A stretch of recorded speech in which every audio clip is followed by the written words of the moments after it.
Hello students, Navbharat online class में आपका एक बार पुनः स्वागत है। जैसा कि आप देख पा रहे हैं 14वां चैप्टर अपना चल रहा था पादपों एवं जंतुओं के आर्थिक महत्व। इसमें हमने अलग अलग पढ़ा था। पहले पादपों के आर्थिक महत्व के बारे में पढ़ा था और आज हम पढ़ने वाले हैं जंतुओं के आर्थिक महत्व के बारे में। जंतु भी विभिन्न प्रकार के होते हैं, तो कुछ जो टाइप्स है उसके बारे में हमने पहले पढ़ा था और आज हम जो देखने वाले हैं उसमें हम पढ़ेंगे पशुपालन, डेयरी उद्योग और इसके अतिरिक्त कुक्कुट या मुर्गी पालन, ऊन उद्योग तथा प्रवाल एवं प्रवाल भित्तियों के बारे में। तो ये विभिन्न प्रकार के जंतु होते हैं जिनके बारे में, उनके महत्व के बारे में हम आज जानने वाले हैं। तो यहाँ से शुरुआत करते हैं। आइए देखिए, पशुपालन किसे कहते हैं। प्राचीन समय से ही पशुओं को हमारे आर्थिक महत्व के लिए पाला जाता है। कृषि और पशुपालन दोनों एक दूसरे के पूरक व्यवसाय हैं, इसीलिए कृषि और पशुपालन यानी जो लोग कृषि करते हैं उसको पशुपालन भी करना पड़ेगा, क्योंकि पशुपालन जो है वो कृषि को लाभ पहुंचाता है और कृषि जो है वो पशुपालन को लाभ पहुंचाती है। ये दोनों एक दूसरे के पूरक व्यवसाय माने जाते हैं। इसके अतिरिक्त पशुपालन जो शब्द है उसकी परिभाषा क्या है। पशुओं को पालना ही पशुपालन कहलाता है साधारण दृष्टि से देखा जाए तो, परंतु इसकी विज्ञान की दृष्टि से इसको देखा जाए तो ये एक एग्रीकल्चर की ब्रांच है, ये एक कृषि विज्ञान की शाखा है। तो कृषि विज्ञान की वह शाखा जिसमें पालतू पशुओं के भोजन, स्वास्थ्य, प्रजनन, आवास आदि का अध्ययन किया जाता है। हम पशुओं के भोजन के बारे में, स्वास्थ्य के बारे में, प्रजनन के बारे में और आवास के बारे में विज्ञान की कृषि विज्ञान की जिस शाखा के अंतर्गत जानेंगे वही शाखा क्या कहलाएगी, वो कहलाएगी पशुपालन कहलाएगी। और विश्व की कुल संख्या का भारत में 55% भैंसें पाई जाती है। जितनी भैंसें पूरे विश्व में है उसका 55% कहाँ पाई जाती है, हमारे भारत में। और दूध उत्पादन की दृष्टि से भारत जो है वो विश्व में प्रथम स्थान पर है। इसी तरह से विश्व की कुल संख्या का भारत में 15% गायें भी होती है। टोटल जितनी भी गायें पूरे विश्व में है उसका 15% किसके पास है, हमारे पास है, भारत में है। और दूध उत्पादन की दृष्टि से भारत विश्व में कितने नंबर पर है, प्रथम स्थान पर है। इसके अतिरिक्त हम देखते हैं पशु जो होते हैं वो अलग अलग पशुओं को हम पालते हैं। तो इसमें भैंस होती है, गाय होती है और इसके अलावा बकरी होती है।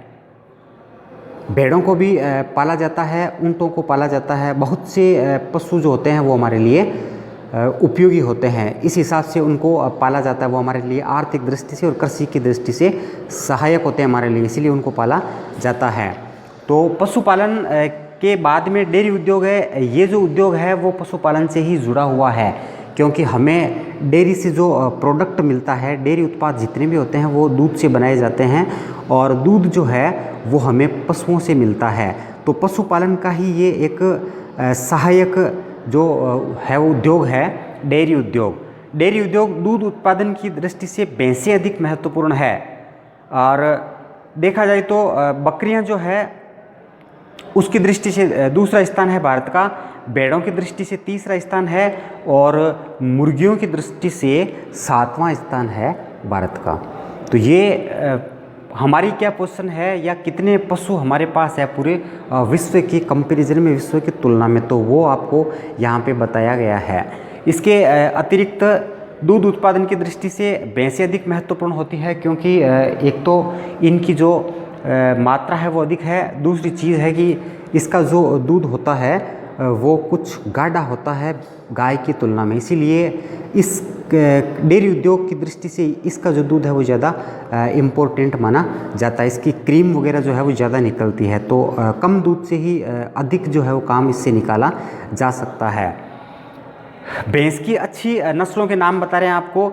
जाफराबादी, मुर्रा, बदावरी, महसाना आदि, ये कुछ अच्छी नस्लों के नाम है भैंसों की अच्छी नस्लों के। फिर है गाय की अच्छी नस्लें। गाय की अच्छी नस्लों में गिर है, साहिवाल है, सिंध, देव की और हरियाणा।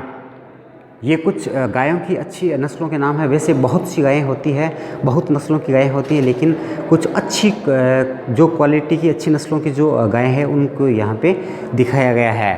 और बकरी की भी अच्छी नस्लें होती है, सिरोही, बारबरी, इसके अलावा कश्मीरी, पश्मीना, जमनापरी आदि, ये कुछ अच्छी नस्लें हैं। और बकरी एक छोटा पशु है और इसको गरीब की गाय कहा जाता है। ये छोटे पशु जो है वो गरीब जो लोग होते हैं उनकी आर्थिक मदद के लिए बड़े इम्पोर्टेंट पशु होते हैं। और फिर हम देखेंगे कुक्कुट या मुर्गी पालन के बारे में।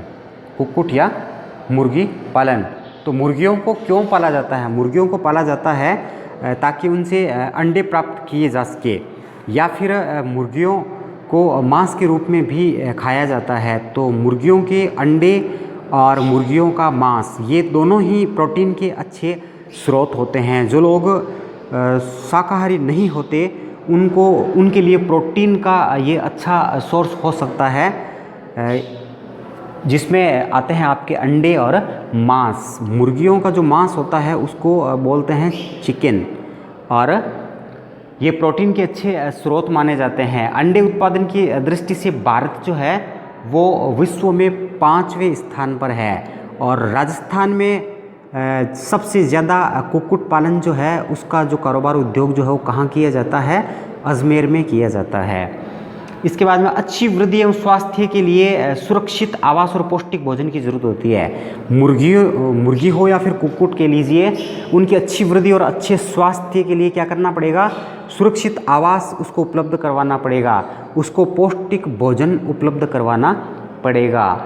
और मुर्गियों का जो भोजन है, और मुर्गी भी एक जंतु है, उसके भी विभिन्न तरह के रोग हो सकते हैं। यदि उनको अच्छी क्वालिटी का भोजन और सुरक्षित आवास अवेलेबल नहीं करवाया गया तो विभिन्न प्रकार के रोगों से ग्रसित हो सकती है। इसी तरह का एक रोग है रानीखेत, फाउल कोलेरा भी है, फाउल पॉक्स भी है। ये जो रोग होते हैं वो मुर्गियों में हो सकते हैं। और आपको पता है रोग जब मनुष्य में होते हैं तो उनकी जैविक क्रियाएं बाधित होती है, और इसी तरह से मुर्गियों में भी यदि रोग हो जाएंगे तो उनकी जैविक क्रियाएं बाधित हो जाने की वजह से अच्छी क्वालिटी का चिकन और अंडे उससे प्राप्त नहीं हो पाएंगे।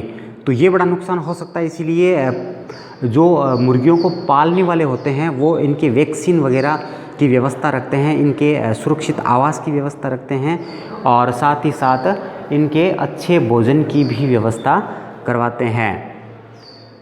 और अगर नहीं करवाएंगे तो फिर उनको वो प्रोडक्ट प्राप्त हो नहीं पाएंगे, उनको अंडे और जो उसका मांस है उनकी कम मात्रा मिलेगी। ये जो उद्योग के रूप में ये कार्य किया जाता है तो वो उसको अवेलेबल हो नहीं पाएगा अगर वो उनकी सुरक्षा का ध्यान नहीं रखेगा। फिर है इसके भोजन में क्या आता है? इसके भोजन में आता है मक्का, बाजरा, जौ, गेहूँ, ज्वार आदि इसके भोजन के रूप में इसको दिए जाते हैं। पोल्ट्री फार्म बोलते हैं इसको। मुर्गी जहाँ पे पाली जाती है उसको पोल्ट्री फार्म कहा जाता है। आपने देखा होगा बड़ा बदबूदार स्थान है ये, जहाँ पे वो बींटें वगैरह करती रहती है और उसकी शरीर की गंध जो है वो आती रहती है। तो यहाँ पे मुर्गियों को रखा जाता है जालीदार स्थान में, हवादार स्थान में इनको रखा जाता है ताकि अच्छी क्वालिटी के अंडे और इससे चिकन जो है उसकी पूर्ति होती रहे। फिर है इसमें ऊन उद्योग। ऊन उद्योग जो है वो इसीलिए किया जाता है ताकि ऊनी रेशे प्राप्त हो सके। आपने पादप रेशों के बारे में पढ़ा है तो जांतव रेशे भी होते हैं। तो ऊन एक जांतव रेशा ही है, क्योंकि ये जंतुओं से प्राप्त हो रहा है, ये भेड़ से प्राप्त हो रहा है। भेड़ एक जंतु है तो इसीलिए इसको क्या बोलेंगे?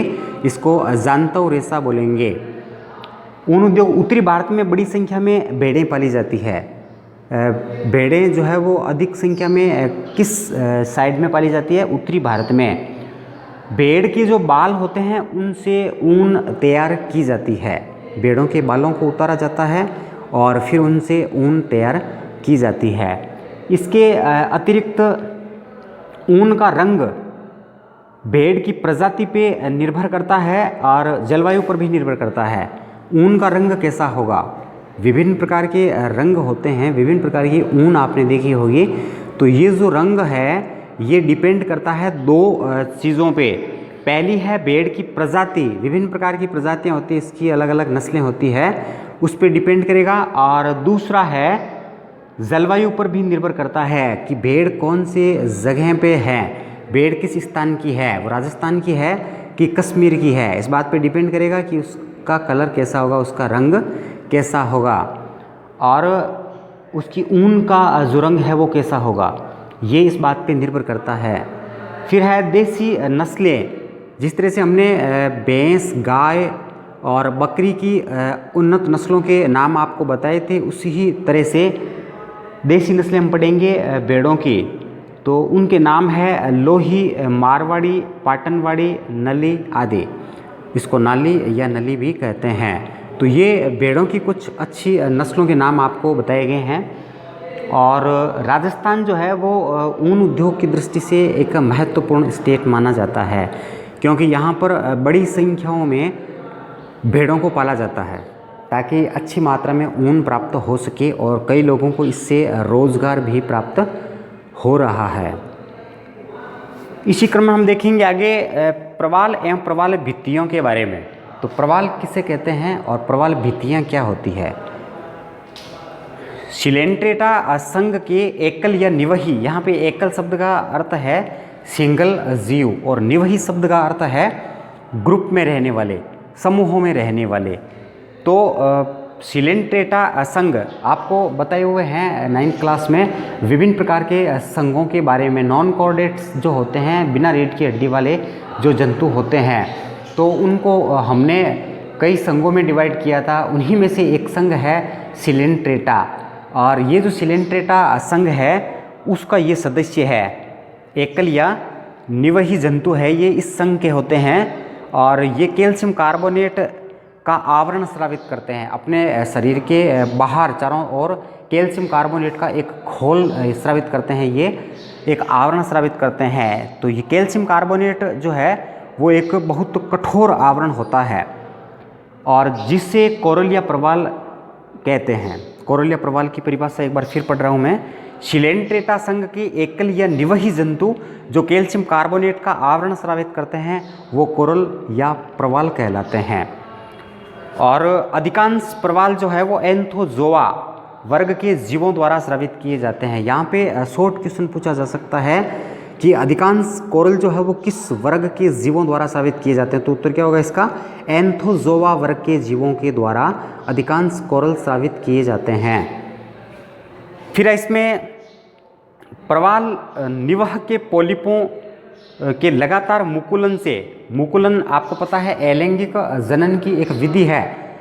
लैंगिक जनन और अलैंगिक जनन हमने पढ़ा था। तो अलैंगिक जनन की एक विधि होती है मुकुलन, जिसमें शरीर के ऊपर एक उभार बनता है। ये 3-4 उभार भी हो सकते हैं और एक सिंगल उभार भी हो सकता है। तो ये सिंगल उभार जब बड़ा हो जाता है तो फिर ये विकसित हो जाता है और विकसित होने के बाद में फिर ये मूल जो जीव है उससे डिस्कनेक्ट हो जाता है, अलग हो जाता है और एक नए जीव में ये बदल जाता है। इस प्रोसेस को मुकुलन कहते हैं। ये अलैंगिक जनन की एक विधि का प्रकार है। तो प्रवाल निवह के पोलिपों के लगातार मुकुलन से समुद्र में शून्यदार चट्टानों या कवच के बने टिल्ले के समान रचनाएं बन जाती है। इसमें क्या होता रहता है, मुकुलन होता रहता है। प्रवाल, सिंगल प्रवाल या जो ग्रुप में प्रवाल है उसमें क्या होता रहेगा, लगातार मुकुलन होता रहेगा, जिसकी वजह से समुद्र में चुन्नेदार चट्टानें जो है बनती रहेगी या कवच के टिल्ले के समान रचनाएं बनती रहेगी, जिनको देखने से ऐसा महसूस होता है कि ये कोई पत्थर का बड़ा सा टिल्ला बन गया है। तो यही जो टिल्ले नुमा संरचनाएँ होती है वो प्रवाल भित्तियाँ कहलाती है। क्या कहलाती है, प्रवाल भित्तियाँ। तो प्रवाल और प्रवाल भित्तियाँ किसे कहते हैं ये अभी आपने जाना।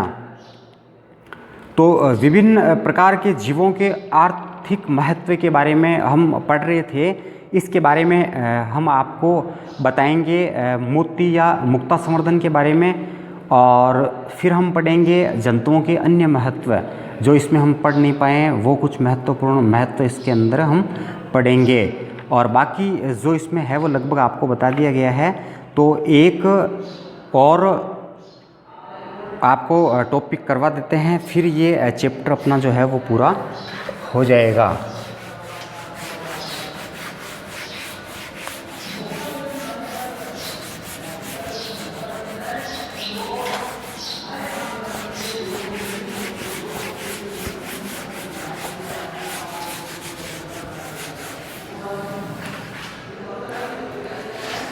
मोती या मुक्ता संवर्धन।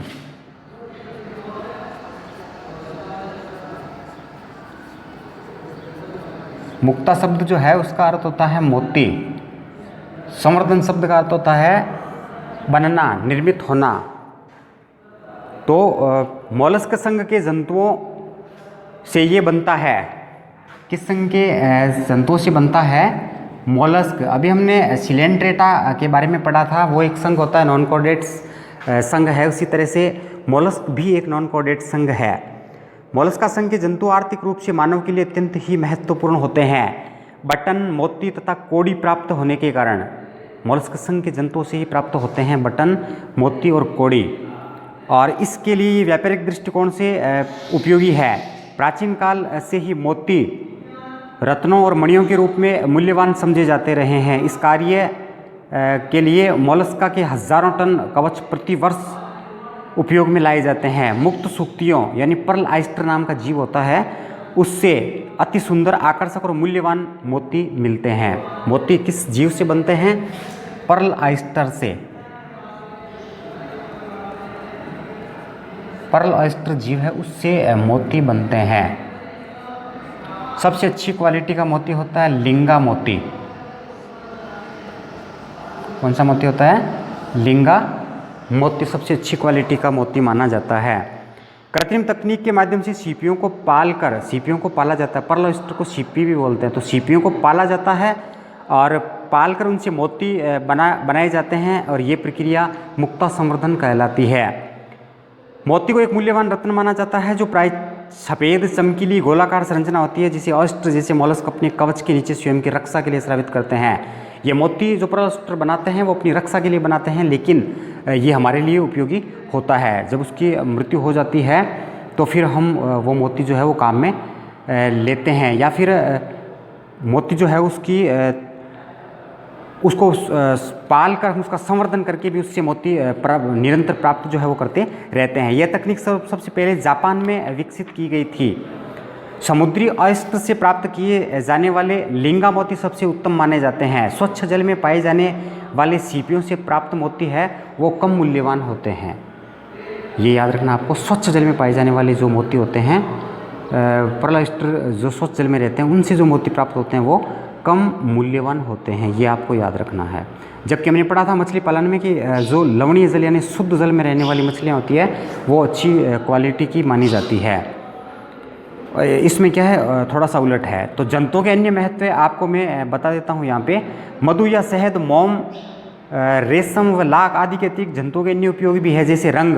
तो कुछ शल्क कीट होते हैं जो कैक्टस पर रहते हैं। कैक्टस एक मरुस्थलीय पौधा है। उनके सूखे शरीर से टेनिन और